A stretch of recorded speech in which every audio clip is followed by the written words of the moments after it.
గర్భఫలం లేని వారికి నూతనమైన గర్భఫలాన్ని నా ప్రభు ఇవ్వబోతున్నాడు. అప్పు సమస్యలు ఉన్న వారి అప్పులని తొలగించబోతున్నాడు ఆయన. హల్లెలూయా. నేను మామూలుగా చెప్పడం లేదు, ప్రభు మాట్లాడుతూ ఉంటే నాకు కూడా సంతోషం వేసింది. అవునా ప్రభువా, మా బిడ్డల జీవితాల్లో నూతనమైన కార్యాలు జరిగిస్తామని నేను కూడా సంతోషించాను. నిజంగా కదండి.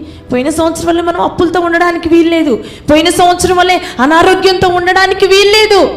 ఈ సంవత్సరంలో నూతనంగా మార్చబడాలి. నిన్ను చూసిన వారు అరే ఇదేంటి అని ఆశ్చర్యపోవాలి.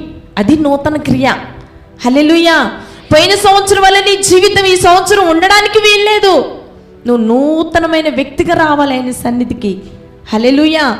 నూతనమైన వస్త్రాలు ధరించి ప్రతి ఆదివారం నువ్వు కొత్త కొత్త వస్త్రాలు ధరించి ఆయన సన్నిధికి వస్తే నిన్ను చూసిన వారు ఆశ్చర్యపోదురుగాక.